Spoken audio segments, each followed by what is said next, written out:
নারে তাকবীর, আল্লাহু আকবার। 2-3 বছর আগে ভারতে একটা যুবতী মেয়ে নারে তাকবীর আল্লাহু আকবার ধ্বনি উচ্চারণ করেছিল, পুরা ভারতের মসজিদের মধ্যে ভূমিকম্প শুরু হয়েছিল। এটাই হলো মুসলমানদের অস্ত্র।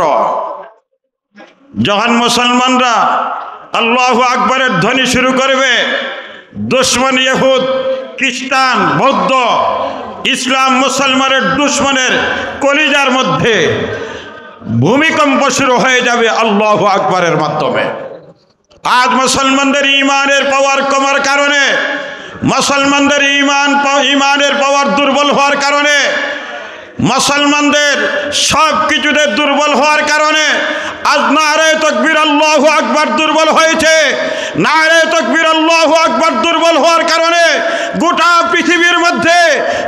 পৃথিবীর মধ্যে যেখানে নির্যাতন, যেখানে নিপীড়ন, একমাত্র পরিচয় হলো মুসলমান। যেখানে নির্যাতন হয় মুসলমানদের উপর হয়। কেন? আজ মুসলমানদের ইমানের লাইনে দুর্বল হওয়ার কারণে। যেই দিন মুসলমানদের উপর ইমান সবল ছিল, 17 বছরের যুবক মোহাম্মদ বিন কাসিম গোটা পৃথিবীকে মেসেজ দিয়েছিল, ইসলাম কোনোদিন দুর্বল হতে পারে না, মুসলমান জাতি কোনোদিন দুর্বল হতে পারে না, মুসলমানদের যুবক কোনোদিন দুর্বল হতে পারে না। 17 বছরের যুবক পুরো পৃথিবীকে ইসলামের পয়গাম দিয়েছিল, কোরআনের পয়গাম দিয়েছিল, ইমানের পয়গাম দিয়েছিল যে একজন ইমানদার পৃথিবীতে থাকবে, কোনো বেঈমান, কোনো কাফির ইসলামের উপর আঘাত করতে পারবে না।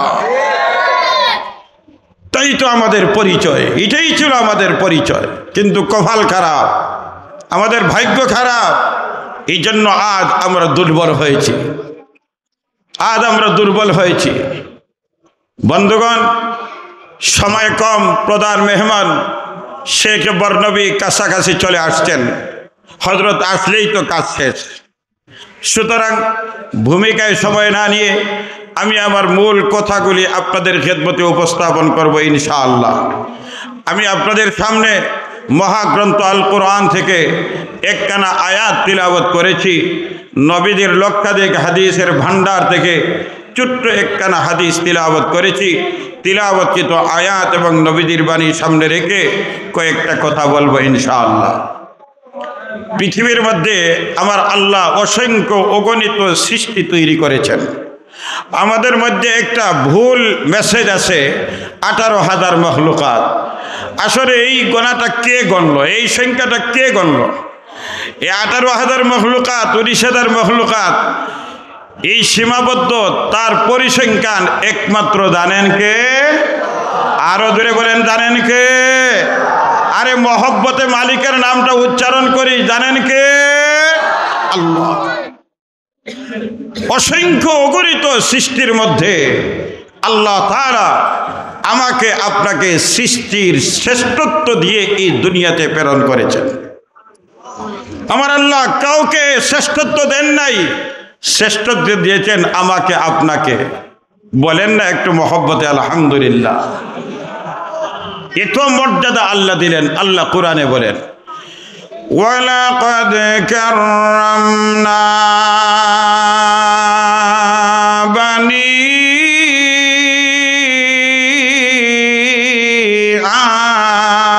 আদম। আমার আল্লাহ বলেন, দুনিয়ার মধ্যে সবচেয়ে মর্যাদা দিলাম, সবচেয়ে বেশি সম্মান দিলাম, সবচেয়ে বেশি সম্মানের আসনটা দিলাম, মর্যাদার আসন দিলাম কাউকে না, ফেরেশতাদেরকে দেন নাই, দুনিয়ার কোনো সৃষ্টিকে দেন নাই। আমার আল্লাহ বলেন, একমাত্র আমি আল্লাহ দুনিয়ার মানব জাতিকে মর্যাদার আসন দিলাম। আমার আপনার মর্যাদা কত বেশি, কোরআন আপনার পক্ষে দলিল দেয়। কোরআন আপনার পক্ষে এত মর্যাদা দিয়ে আল্লাহ আমাকে আপনাকে পাঠাইছেন।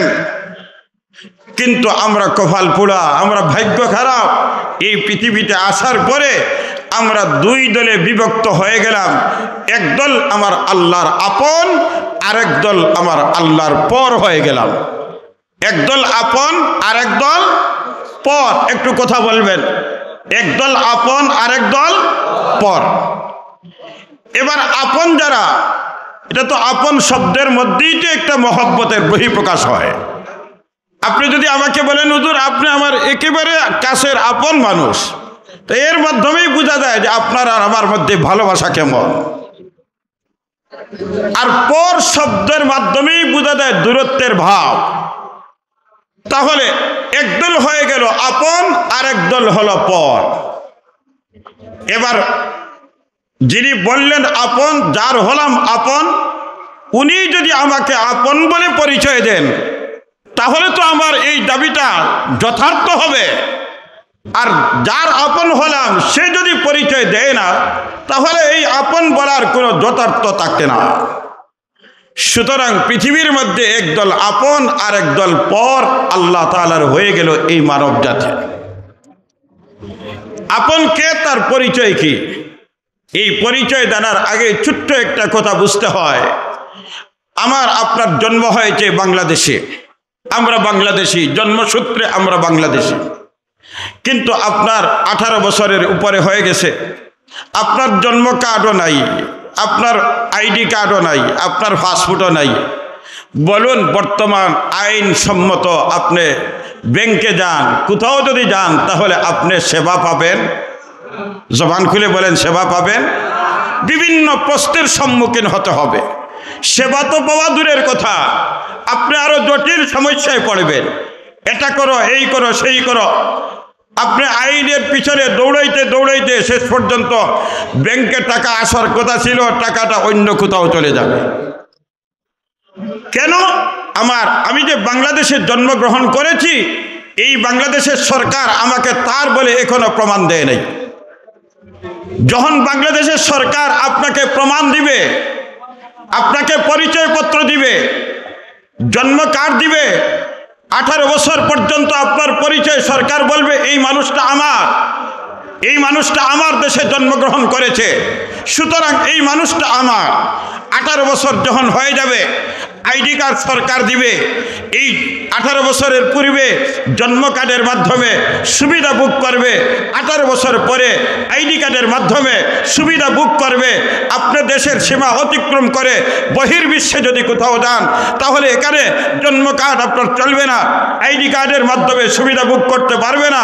ওই জায়গায় যাওয়ার পরে আপনার পাসপোর্টের মাধ্যমে আপনি সুবিধা বুক করতে হবে। এই পাসপোর্ট হোক, আইডি কার্ড হোক, জন্ম কার্ড হোক, আমি দিলে হবে না, আপনি দিলে হবে না। এই দেশের সরকার আপনাকে জন্ম কার্ড দিতে হবে, আপনাকে আইডি কার্ড দিতে হবে, আপনাকে পাসপোর্ট দিতে হবে। কথা বলেন ঠিক না? এই কার্ডগুলির মাধ্যমে সরকার জানান দিল যে এই মানুষটা আমার, এই মানুষটা আমার দেশের জনগণ, এই দেশের লোক জন্মগ্রহণ করেছে, সুতরাং আমার দেশের মানুষ, আমার দেশের যত সুবিধা সব সুবিধা আমার এই জনগণ ভোগ করতে পারবে। বহির্বিশ্বে যখন যাবে পাসপোর্ট দেখাবে তখন ওই বহির্বিশ্বের সরকার আপনাকে সুবিধা দিবে এই পাসপোর্টের কারণে, আপনাকে গ্রহণ করবে এই পাসপোর্টের কারণে। দুনিয়ার যদি একটা দেশের আমি যদি একটা দেশের পরিচয় দিতে হয় তাহলে এই দেশের সরকারের মাধ্যমে আপনার পরিচয়পত্র লাগে, জন্ম কার্ড হোক আর আইডি কার্ড হোক আর পাসপোর্ট হোক। তখন সরকার বলে এই মানুষটা আমার। সুতরাং অনেক বাধা সব কিছু উপেক্ষা করে গন্তব্যে যাওয়া যায়। ঠিক তেমনি ভাবে আরশের মালিক রব্বুল আলামিন যদি বলেন যে ওই আব্দুল্লাহ আমার আপন মানুষ, আব্দুর রহমান আমার আপন মানুষ, অমুক আমার আপন মানুষ, তাহলে দুনিয়ার কেউ আটকাইতে পারবে? জবান খুলে বলেন না। আল্লাহ আপন বলবেন। এবার আপন বললে শুধু তো হবে না, ও মালিক আমি যে আপনার আপন হইলাম, আমি যে আপনার আপন হইলাম, আমাকে একটু পরিচয়পত্র দেন, আমার জন্য একটা আইডি কার্ড দেন, যে আইডি কার্ডের মাধ্যমে আমি বলতে পারি আমি আমার মালিকের, মালিক বলবেন অমুক আমার। এই জন্য আল্লাহ আপন মানুষগুলির জন্য একটা আইডি কার্ড দিলেন, একটা পরিচয়পত্র দিলেন, যে পরিচয়পত্রের নাম হলো দৌলতে ঈমান। এই আল্লাহর আপন মানুষগুলির পরিচয়পত্র হলো বলেন, জবান খুলে বলেন, পরিচয় পত্রের নাম কি? দৌলতে ঈমান। দৌলতে ঈমান হলো আপন মানুষগুলির পরিচয় পত্র। ওই পরিচয় পত্র থাকবে, দুনিয়ার জীবনে সম্মানজনক জীবন পাবে, মরণে সম্মানজনক মরণ পাবে, কবরে সম্মানজনক জীবন পাবে, হাসরে সম্মানজনক জীবন হবে, ফুলসিরাতে সম্মানজনক জীবন হবে, মিজানে সম্মানজনক জীবন হবে, চিরকাল সম্মানের জায়গা জান্নাত নিয়ামত আল্লাহ তাআলা দান করবেন। যদি আপনার পরিচয় পত্র থাকে, দৌলতে ঈমান থাকে। এই দৌলতে ঈমান হলো আমার আল্লাহর পক্ষ থেকে আপন মানুষগুলির পরিচয় পত্র। এবার আল্লাহ তাআলা কোরআনে কারীমের মধ্যে এই আপন মানুষগুলিকে জায়গায় জায়গায় ডাক দিছেন। আপনাকেও ডাকছেন, আমাকেও ডাকছেন, সবাইকে ডাকছেন কে? আরো জোরে বলেন, আরো জোরে বলেন, মহব্বতে বলেন, কে ডাকছে? আরশের মালিক আল্লাহ জায়গায় জায়গায় ডাকছেন আপন মানুষগুলিকে। ইয়া আইয়ুহাল্লাযীনা আমানু, ও ইমানদার বান্দা বান্দিরে, ও আমার শাহজালালের জমিনের মাটির ইমানদার নারী পুরুষ, আল্লাহ তাআলা ডাক দি বলেন, ও ইমানদার নারী পুরুষ। এবার যখন আল্লাহ তাআলা ডাক দিলেন ইমানদার নারী পুরুষ, পরিচয় পত্র দিয়ে ডাক দিছেন কিনা? জবান খুলে বলেন, পরিচয় পত্র দিয়ে ডাক দিছেন আমার আল্লাহ। এটা মহব্বতের ডাক। মালিক ডাক দিছেন, ও আমার আপন মানুষগুলি রে। শাহজালালের জমিনে, সিলেটের জমিনে জন্মগ্রহণ করেছ, আপত্তি নাই, আপত্তি নাই। মদিনা মুনওয়ারায় জন্ম নিলে যদি পরিচয় পত্র না থাকে, মক্কাতুল মুকাররমায় জন্ম নেওয়ার পরে পরিচয় পত্র যদি না থাকে, তাহলে মক্কার জমিনে জন্ম নিলেও আমি আল্লাহর আপন হতে পারে না। যার প্রমাণ বিশ্বনবী রাহমাতুল লিল আলামিনের চাচা আবু তালিব, নবীজির 6 বছর বয়সী, জন্মের আগেই তো বাবা দুনিয়াতে চলে গেছেন। 6 বছর বয়সে মা দুনিয়াতে চলে গেছেন। এরপরে আব্দুল মুত্তালিবের তত্ত্বাবধানে লালন পালন শুরু হলো। আব্দুল মুত্তালিব 8 বছর বয়সে দুনিয়াতে চলে গেল। এবার তত্ত্বাবধানে করলেন নবীজির চাচা আবু তালিব। গরিব চাচা, গরিব, কোনো ধন নাই, সম্পদ নাই, কিন্তু এরপরেও তো চাচা আবু তালিব জিম্মাদারি গ্রহণ করলেন। আবু তালিব জিম্মাদারি গ্রহণ এমনভাবে করেছেন, নবীজির যে মা নাই, বাবা নাই, দাদা নাই, বুঝতেই পারেন না, এমনভাবে আবু তালিব সহযোগিতার হাত বাড়াইলেন। নবীজির জীবনে এমন কোনো ঘটনা নাই যে সময় আবু তালিব নবীজির সাহায্য করে নাই। সর্বাবস্থায় আবু তালিব নবীজির সাহায্য করেছে। মক্কার কাফিররা আবু তালিবের কাছে প্রস্তাব দিল, ও আবু তালিব, তোমার বাতিদা মুহাম্মদের নতুন একটা ধর্ম শুরু করছে, একটা কাজ, বাপদাদা 14 গোষ্ঠীর ধর্মের উপরে আঘাত। জানি না কি কারণে তোমার বাতিদার এই নতুন মিশন শুরু হলো। হয়তো এমন হতে পারে তোমার বাতিদার কোনো টার্গেট নিয়ে এই কাজ করতে পারে। আমাদের দেশে কিছু নতুন দল আবিষ্কার হয় কি হয় না? হয় কি হয় না? এদের টার্গেট কি বোঝা বড় মুশকিল। মক্কার কাফিররা বলল, মনে হয় তোমার বাতিদা মুহাম্মদের এই নতুন যে একটা কাজ শুরু হয়েছে, লা ইলাহা ইল্লাল্লাহর দাওয়াত, এই যে নতুন একটা মিশন শুরু হয়েছে, তোমার বাতিদা শুরু করেছে, মনে হয় তোমার বাতিদার কোনো টার্গেট আছে। আচ্ছা, আপাতত আপনার সামনে কয়েকটা প্রস্তাব আমরা দিয়ে গেলাম। টার্গেটটা যদি এমন হয় যে মুহাম্মদ সবচেয়ে গরিব পরিবারের সন্তান, সুতরাং ধনের দরকার, সম্পদের দরকার। এই জন্য সম্পদ এইভাবে চললে তো হবে না।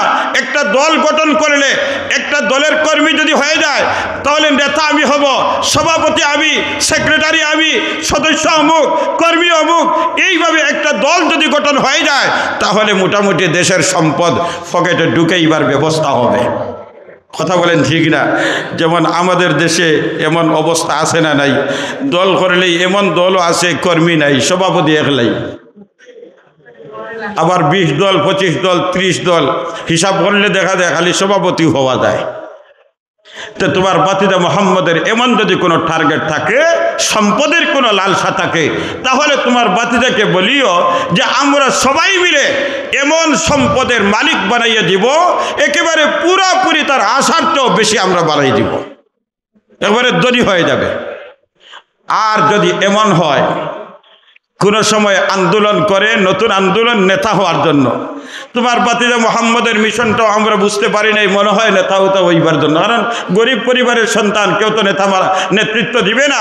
হতে পারে নেতৃত্ব নেওয়ার জন্য যদি এমন আন্দোলন আর নতুন সংগ্রাম হয়, তাহলে সংগ্রামের দরকার নাই, আন্দোলনের দরকার নাই, আমরা সবাই বসে সর্বসম্মতিতে বাতিজা মোহাম্মদকে মক্কার নেতৃত্ব দিয়া দিব। কয়টা গেল প্রস্তাব? ওমা বলেন না কয়টা? দুইটা। এবার 3 নম্বর প্রস্তাব হতে পারে এই আন্দোলনের আরেকটা টার্গেট, গরিব পরিবারে জন্ম হয়েছে, জন্মগত এতিম, মনের ইচ্ছা ভালো কোনো পরিবার থেকে একটা সহধর্মিনী জীবন সঙ্গিনী আনার, কিন্তু এই যোগ্যতা তো নাই, পারিবারিকভাবে আর্থিকভাবে সব ক্ষেত্রে এমন তো যোগ্যতা নাই। তাহলে এমন যদি উদ্দেশ্য হয় আন্দোলনের, তাহলে এক কাজ করো ও আবু তালিব, আমরা সবাই মিলে বসে মক্কার সবচেয়ে সম্ভ্রান্ত পরিবার, সবচেয়ে দামি পরিবার থেকে একটা মেয়ে, সুন্দরী মেয়ে, মক্কার সবচেয়ে সুন্দরী মেয়ে মোহাম্মদের হাতে তুলে দেব। 3 প্রস্তাব দিয়ে আসলেন মক্কার মুরব্বীরা আবু তালিবের কাছে। আবু তালিব বললেন ঠিক আছে, আবার বাতিজা আসুক, আসার পরে বাতিজার সাথে একটু সলা পরামর্শ করে দেখবো কি করা যায়। আমার আপনার নবী, বিশ্ব নবী রহমতুল্লিল আলামিন সাল্লাল্লাহু আলাইহি ওয়াসাল্লাম যখন আসলেন, বাতিজা আবু তালিব ডাকলেন, বাতিজা মোহাম্মদ শুনে যাও। চাচা কি হয়েছে? এই যে মক্কার মুরব্বীরা সবাই একসাথে আসিয়া তোমার ব্যাপারে কিছু বিষয়ে আলাপ আলোচনা হয়েছে, সর্বশেষ তারা 3টা প্রস্তাব দিয়ে গেছে, যদি তুমি এই 3টা প্রস্তাব থেকে কোনো একটা প্রস্তাব মানো, আপত্তি নাই, যেটা মানবা এটা হয়ে যাবে। আমার আপনার নবী কি বলেন? আমার আপনার নবী জবাব দিলেন, চাচা আবু তালিব শুনো, আমাকে মক্কার সবচেয়ে ধনী বানানো, মক্কার শিল্পপতি বানানো, মক্কার মানুষগুলি আমাকে শিল্পপতি বানাইতে পারে, ক্ষমতার ভিতরে আছে, মক্কার নেতৃত্ব আমার হাতে দেওয়ার ক্ষমতা মক্কার মানুষগুলির আছে, আমার হাতে জীবন সঙ্গিনী মক্কার সবচেয়ে সুন্দরী নারী আমাকে দেওয়ার ক্ষমতা তাদের হাতে আছে। চাচা আবু তালিব, যদি আমার মক্কার মানুষগুলির ক্ষমতার বাহিরেও কোনো জিনিস হয়, আর ওই জিনিসগুলো যদি অসম্ভবকে সম্ভব করে, আকাশের চন্দ্র, আকাশের সূর্য, এক হাতে সূর্য এক হাতে চন্দ্র দিয়ে বলে মোহাম্মদ এই আন্দোলন থেকে তুমি পিছে হটে যাও।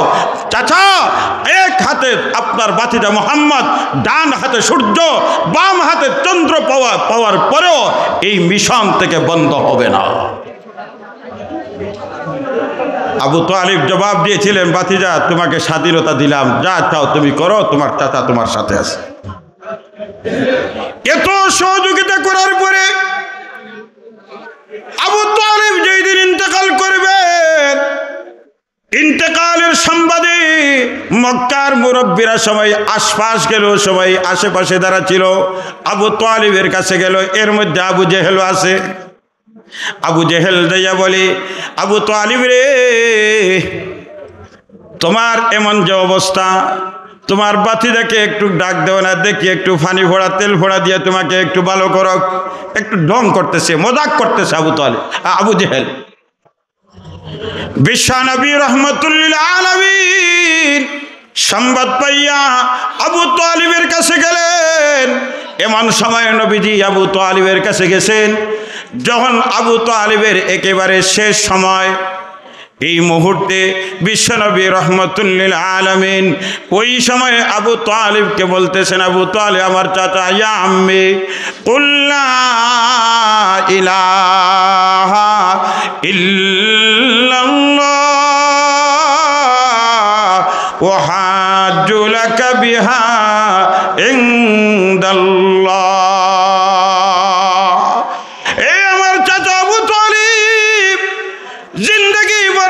সহযোগিতা করেছ, নবীজির 2টা চোখ দিয়ে ঝরঝরাইয়া পানি পড়তেছে আর বলতেছে, চাচা এই সময়টাই ঈমান আল্লাহর কাছে কবুল হবে না। কারণ একটা সময় মানুষের মরণের আগে হয়, যখন দুনিয়ার সম্পর্ক বিচ্ছিন্ন হয়ে যায়, আখিরাতের সম্পর্ক যখন সম্পর্ক হয়ে যায়, তো ওই সময় তওবা করলে তওবা কবুল হয় না, ঈমান আনলে ঈমান কবুল হয় না। বিশ্ব নবী রাহমাতুল লিল আলামিন বলেন, আমার চাচা আবু তালিব রে, এই সময় তো আর ঈমান কবুল হওয়ার সময় না। তবে চাচা শুধু নামটা কাগজের মধ্যে লিখে নাও, আরে সার্টিফিকেট দাঁড়ি দলের সদস্যের তালিকায় নামটা লিখে নাও। যদি তোমার নাম লা ইলাহা ইল্লাল্লাহ পড়ে নাও, বাকি সব কিছু আমি দেখব। বিশ্ব নবী রাহমাতুল লিল আলামিন প্রস্তাব দিলেন।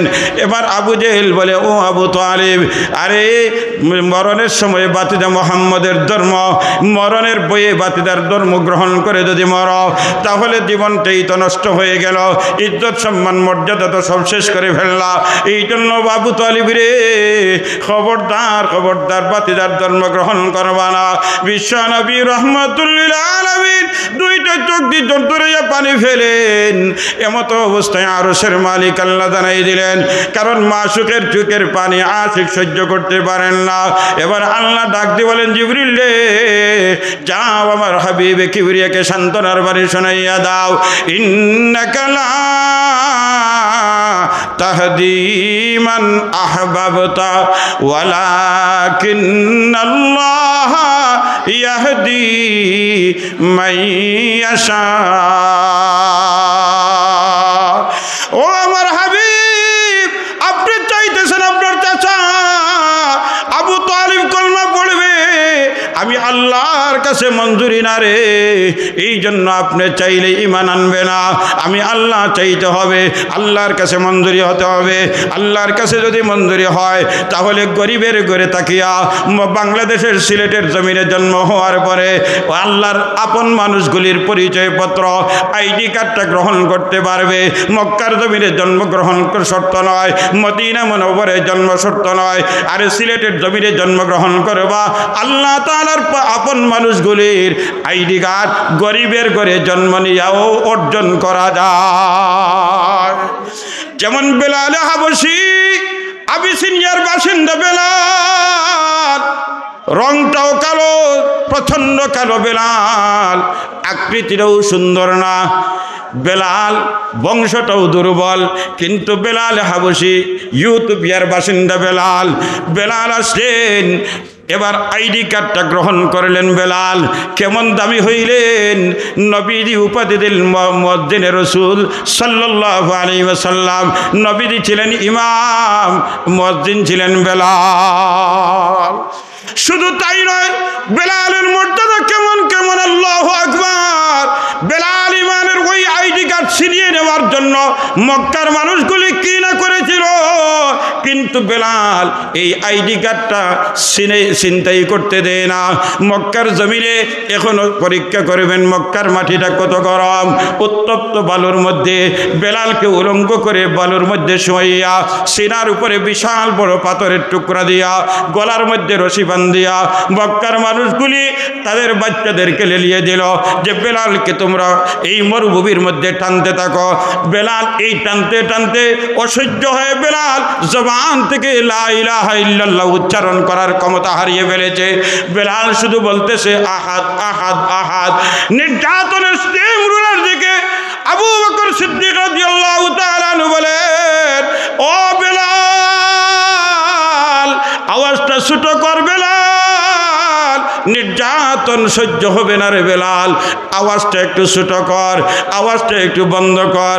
বেলালকে যত বলা হয়, আবু বকর যত বলেন, বেলালের আওয়াজটা শুধু বড় হয়। সুবহানাল্লাহ। কারণ মজা তো আছে। আফামান শারাহাল্লাহু সাদরাহু লিল ইসলাম ফাহুয়া আলা নূরিম মির রাব্বি। ইমানের মজা যদি পাওয়া যায়, বেলাল ইমানের মজা পাইছে। বেলাল বলে, আবু বকর রে, না না না, বন্ধ করব না, বন্ধ করব না। পরের দিন আবার আবু বকর দেখেন বেলালের উপরে আরো নির্যাতনের স্টিমরোলার বাড়ছে। যত নির্যাতন বাড়ে চতুর্দিকে আগুনে আগুন জ্বলতেছে, আর বেলাল বলতেছে আহাদ আহাদ আহাদ। যত বেশি শাস্তি বাড়ে বেলালের আওয়াজ তত বেশি হয়, তত বড় হয়। আবু বকর নির্যাতনের চিত্র দেখে বলে বেলাল বন্ধ কর রে বেলাল, বন্ধ কর বেলাল। বেলাল বলেন আবু বকর বুঝবা না কেন আমার আওয়াজ বড় হয়? আমি যখন আওয়াজ বড় করি আমার আইডি কার্ডটা চিনতেই হতে আমি দেব না। এই জন্য আমার আওয়াজটা যদিও যত বড় করি তারা শাস্তির মাত্রাটা তত বাড়ায়। তারা যখন শাস্তির মাত্রা বাড়ায় আমি আমার আইডি কার্ড ইমানের মজা আরো বেশি পাই। মন্না গঞ্জম দর জমিও আসমা, মন্না গঞ্জম দর জমিও আসমা, লেকে গুঞ্জম দর কুলুবে মুমিনা। এই আইডি কার্ডের এত দাম, এত দাম। মালিক ডাক দি বলেন ইয়া আইয়ুহাল্লাযীনা আমানু, এই ইমানদারের দল, আমার আপন মানুষগুলি রে, তোমাদের কল্যাণ আমি চাই। দুনিয়ার জীবনে কল্যাণ চাই, মরণে কল্যাণ চাই, হাসরে কল্যাণ চাই, মিজানে কল্যাণ চাই, ফুলসিরাতে কল্যাণ চাই। এই জন্য আমি আল্লাহ তোমাদের জন্য দুইটা দায়িত্ব দিলাম। আপন মানুষগুলির জন্য দুইটা দায়িত্ব দিয়েছেন কে? আরে মহব্বতে বলেন দিয়েছেন কে? দুইটা হাত উঁচু করে বলেন দিয়েছেন কে? একটু মহব্বতে বলেন আল্লাহু আকবার। আল্লাহ তাআলা নিজের মানুষগুলিকে দায়িত্ব দিয়েছেন কয়টা? দুইটা। এই দুইটা দায়িত্ব নিয়ে বাসার যেতে হবে। পারবেন তো ইনশাআল্লাহ? পারবেন তো ইনশাআল্লাহ? খুব মনোযোগ সহকারে শুনেন, এই দুইটা দায়িত্ব দিয়েছেন আল্লাহ। এক নম্বর দায়িত্ব আল্লাহ বলেন ইত্তাকুল্লাহ। এক নম্বর দায়িত্ব আমি আল্লাহ তোমাদেরকে দিলাম। তোমরা তো আমার আপন, আইডি কার্ডটা তোমাদের জন্য দিলাম। আইডি কার্ড যখন গ্রহণ করেছ আমি আল্লাহর আপন হয়ে গেছ, সুতরাং আমি তোমাদের জন্য দুইটা দায়িত্ব দিলাম। এক নম্বর দায়িত্ব দিলাম তাকওয়ার জীবন গ্রহণ করো। সব ক্ষেত্রে তাকওয়া গ্রহণ করো। ব্যক্তি জীবনে তাকওয়া, পারিবারিক জীবনে তাকওয়া, সামাজিক জীবনে তাকওয়া, ব্যবসায়ী জীবনে তাকওয়া, রাজনৈতিক জীবনে তাকওয়া, ঘুমের জগতে তাকওয়া, পারিবারিক জীবনে তাকওয়া, রাজনৈতিক জীবনে তাকওয়া, রাষ্ট্রীয় জীবনে তাকওয়া। এক কথায় বালিগ হওয়ার পর থেকে মৃত্যু পর্যন্ত প্রতিটা কাজের মধ্যে গ্রহণ করো তাকওয়া। একটা দায়িত্ব তোমাদের জন্য দিলাম। বলে হুজুর তাহলে বড় সহজ হয়েছে, একটা দায়িত্ব তাকওয়া আর কি হইব? তাকওয়া আর কি? তাকওয়া তো এটা আমরা মোটামুটি একটা গ্রহণ করতে পারবো। তাকওয়া কার নাম? তাহলে তাকওয়ার পরিচয়টা জানেন? লম্বা আলোচনা করার সুযোগ হাতে নেই, সংক্ষিপ্তভাবে তাকওয়ার পরিচয়টা দেই। তাকওয়ার পরিচয় হলো হালালকে হালাল হিসাবে গ্রহণ করা, হারামকে হারাম হিসাবে বর্জন করার নাম হলো তাকওয়া। সহজ কথা, আপনারা এই কথাটা মনে রাখবেন যে তাকওয়া কাকে বলে? আল্লাহ প্রদত্ত যত হালাল বিধান দিয়েছেন সবগুলিকে মনে প্রাণে বিশ্বাস করা, আর যত হারাম বিষয় দিয়েছেন আল্লাহ সবগুলিকে বর্জন করার নাম হলো তাকওয়া। বুঝতে পারছেন? তাকওয়া যদি কেউ জিজ্ঞাসা করে ওয়াজও গেছে কিতা লইয়া আইসে, বলে বাইরে তাকওয়া শিখিয়েছে। বলে তাকওয়া কিতা? বলে তাকওয়া তো কিতা হয়েছিল বলি গেছে। বলে তে আর কিতা লইয়া আইলে? ও গেইটার ভিতরে যদি বলি দেন তে বাসা পর্যন্ত যাইবেন সামনে। তাকওয়া হলো, খুব মন দিয়ে শুনবেন, তাকওয়া হলো আল্লাহ প্রদত্ত যত হালাল বিধান দিয়েছেন, আল্লাহ প্রদত্ত যত হারাম বিধান দিয়েছেন, হালালকে হালাল হিসাবে গ্রহণ করা, হারামকে হারাম হিসাবে বর্জন করার নাম হলো তাকওয়া। মনে থাকবে তো ইনশাল্লাহ? মনে থাকবে তো ইনশাল্লাহ? আচ্ছা বলেন, সুদ এটা হালাল না হারাম? দেখেন, আমি কিন্তু ফতোয়া দিচ্ছি না, ফতোয়া আপনারা দিচ্ছেন। সুদ হালাল না হারাম? আরো দূরে বলেন, সুদ হালাল না হারাম? বলেন, এমন এমন ইমানদার আছে সুদও খায় নামাজও পড়ে, এমন ইমানদার আমাদের সিলেট শহরে আছে? আরো দূরে বলেন, আছে? তাহলে বলেন, তার ইমানের, তার নামাজের মধ্যে তাকওয়া আছে? তার ব্যক্তি জীবনে তাকওয়া আছে? আচ্ছা বলেন, ঘুষ, ঘুষ এটা হালাল না হারাম? আরে জবান খুলে বলেন, ঘুষ এটা হালাল না হারাম? আপনারা ফতোয়া দিচ্ছেন হারাম। বলেন, আমাদের ঘুষের সাম্রাজ্য যেটা, ঘুষের যে রাজ্য যেটা, এটা গরম না ঠান্ডা? বলেন, জবান খুলে বলেন। এটা গরম না ঠান্ডা? এবার ঘুষও খায়, নামাজও পড়ে, ঘুষও খায়, রোজাও রাখে, ঘুষও খায়, যাকাত দেয়, ঘুষও খায়, হজ করে। বলেন এই হজের মধ্যে তাকওয়া রইল কোথায়? রোজার মধ্যে তাকওয়া রইল কোথায়? নামাজের মধ্যে তাকওয়া রইল কোথায়? এই জন্য হালালকে হালাল হিসাবে গ্রহণ করা আর হারামকে হারাম হিসাবে বর্জন করার নাম হলো তাকওয়া। এই তাকওয়ার দায়িত্ব দিয়েছেন কে? আরো জোরে বলেন, আরো জোরে বলেন, আরো জোরে বলেন। তাকওয়ার দায়িত্ব দিয়েছেন আল্লাহ। এবার আপনি আইডি কার্ড লইয়া চক্কর দিয়া, বাংলাদেশের আইডি কার্ড লইয়া চক্কর দিয়া যদি কেউ দুর্নীতি করে, বলেন কোন দুর্নীতি, যদি আইডি কার্ড নিয়ে আপনি এই দেশের নাগরিক, আপনি এই দেশের আইন শৃঙ্খলা সব কিছু আপনি গ্রহণ করে চলতে হবে, এটাই তো হলো এই দেশের নাগরিকের দায়িত্ব। এবার আপনি আইডি কার্ড গ্রহণ করলেন, এবার চুরিরও কাজ করেন, ডাকাতিরও কাজ করেন, জিনারও কাজ করেন, মিথ্যা দুর্নীতির কাজ করেন, দখলদারির কাজ করেন, ভাইয়ের সম্পদ দখল করেন, বোনের বাসা দখল করেন, আরে আপনি প্রতিবেশীকে কষ্ট দেন। বলুন আপনার এই আইডি কার্ড যে আমি বাংলাদেশি, এই কথা বললে কি দুর্নীতির শাস্তি থেকে আপনি বেঁচে যাবেন? বলেন জবান খুলে বলেন, বেঁচে যাবেন? আরে দুনিয়ার যদি দুর্নীতির আইন থেকে যদি বাঁচা যায় না, ঠিক তেমনি ভাবে ইমান আইডি কার্ড হওয়ার পরেও যদি আপনি সুদ থেকে বাঁচেন না, ঘুষ থেকে বাঁচেন না, তাহলে ওই তাকওয়ার জীবন অর্জন হয় নাই। আর তাকওয়ার জীবন যদি অর্জন হয় না, তাহলে আপনি আপদ হওয়ার পরেও একটু শাস্তি দিবার জন্য জাহান্নামে একবার যেতে হবে। কিন্তু জাহান্নামে যেদিন যাবে ওই দিন আইডি কার্ডটা আপনার সাথে থাকবে না। জাহান্নামে ঢুকানোর সময় আইডি কার্ডটা বাহিরে রাখা হবে, কারণ এই আইডি ইমানের আইডি জাহান্নামের আগুন জ্বালাইতে পারে না।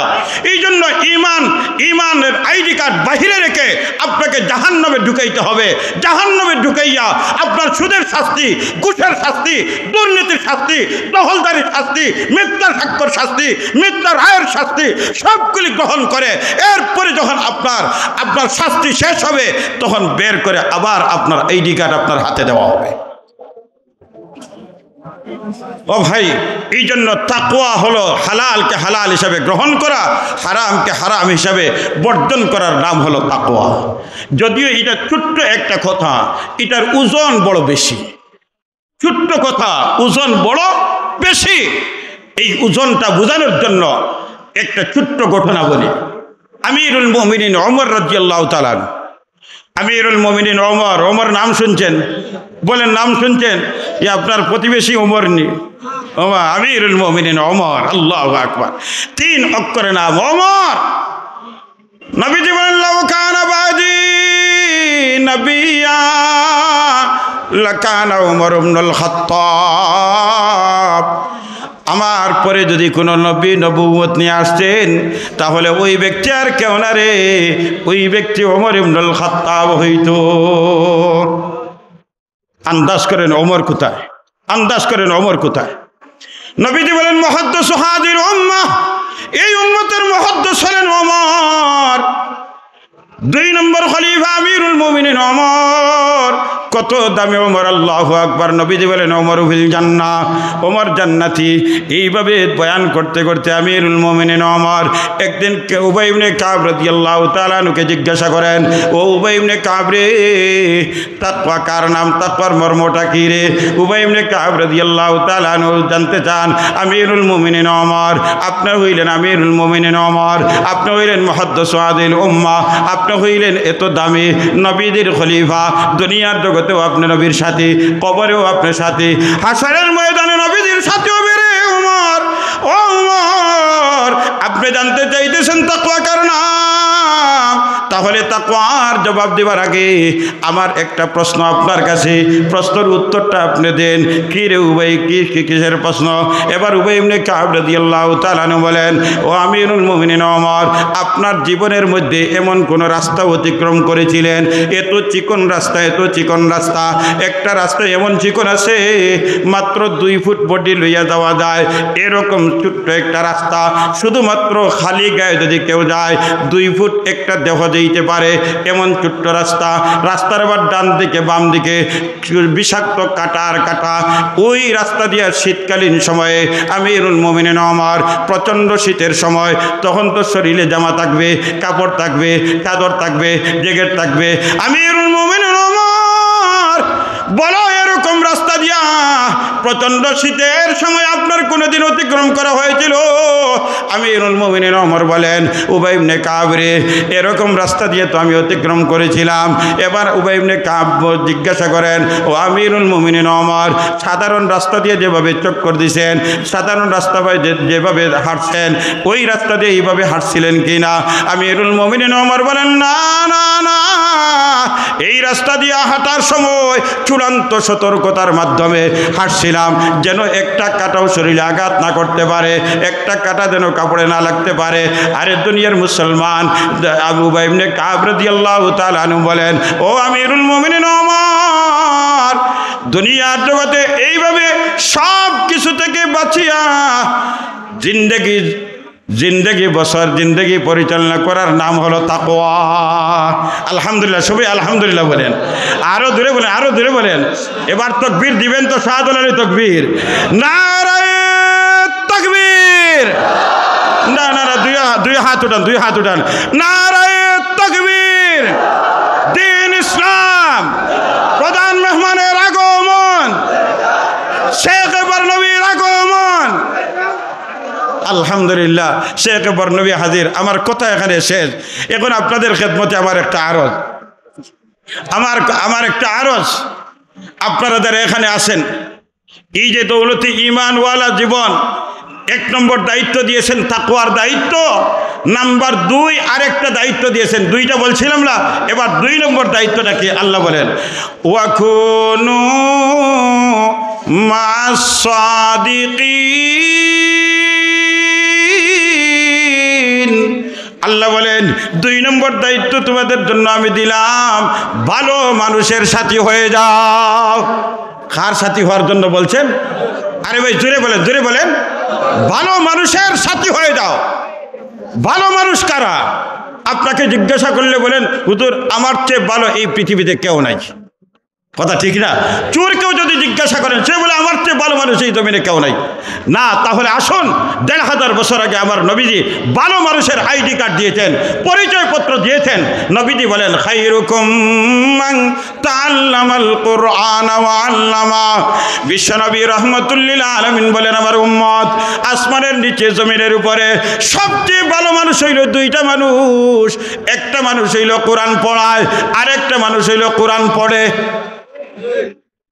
ঠিক না কইয়া সুবহানাল্লাহ কইলে তো লাভ হইল। আরো দূরে বলেন সুবহানাল্লাহ, আরো দূরে বলেন সুবহানাল্লাহ। তাহলে ভালো মানুষ কারা? কোরআন পড়ে যারা। ভালো মানুষ কারা? কোরআন পড়ায় যারা। এবার এর চেয়ে ভালো মানুষের সার্টিফিকেট আর জমিনে আছে? বলুন, এর চেয়ে ভালো মানুষের সার্টিফিকেট আছে? তাহলে কোরআন যে পড়ায়, কোরআন যে পড়ে, এই 2টা মানুষ হলো ভালো মানুষ। আর আল্লাহ বলছেন ভালো মানুষের সাথী হয়ে যাও। তাহলে এবার কোরআন পড়ানেওয়ালা, পড়নেওয়ালা, এই 2 দলের সাথী হওয়ার জন্য আমাদের আজকে সিদ্ধান্ত নিতে হবে। পারবেন তো ইনশাআল্লাহ? পারবেন তো ইনশাআল্লাহ? এই ভালো মানুষগুলির সাথে সম্পর্ক রাখতে রাজি আছেন তো ইনশাআল্লাহ? কে কে রাজি? 2টা হাত উঁচু করেন। কে কে রাজি? আল্লাহ, আমরা ভালো মানুষের সাথে সম্পর্ক রাখতে চাই, আল্লাহ আমাদেরকে কবুল ফরমাও। ধরে বলেন আমিন। বলে হুজুর সম্পর্ক রাখলে লাভ কি হবে? আমরা লাভ ছাড়া তো একটা কদমও দেই না। এবার নবীজি বলেন, আলমারু মা মান আহাব্বা। দুনিয়াতে যার সাথে যার সম্পর্ক, হাসর তার সাথে হবে। দুনিয়ার মধ্যে ভালো মানুষের সাথে যদি সম্পর্ক হয়, হাসরটা হবে ভালো মানুষের সাথে। দুনিয়াতে যদি কোরআনওয়ালার সাথে সম্পর্ক হয়, হাসর হবে কোরআনওয়ালার সাথে। দুনিয়াতে যদি চোরের সাথে সম্পর্ক হয়, দুর্নীতিবাজদের সাথে সম্পর্ক হয়, হাসর হবে দুর্নীতিবাজদের সাথে, হাসর হবে চোরের সাথে। আর দুনিয়াতে যদি কোরআনওয়ালা শেখ বরনবী দামাত বারাকাতুহুর সাথে সম্পর্ক হয়, হাসর হবে শেখ বরনবীর সাথে। আমরা কোরআনওয়ালার সাথে সম্পর্ক রাখতে রাজি আছি তো ইনশাআল্লাহ? রাজি আছি তো ইনশাআল্লাহ? এবার সম্পর্ক রাখার পথ হইল 2টা। একটা হইল জান দিয়া, একটা হইল মাল দিয়া। একটা হইল জান দিয়ে, একটা হইল মাল দিয়া। আরে দিলে দিলে মহব্বত করব, দিলে দিলে মহব্বত করব, একটা পথ।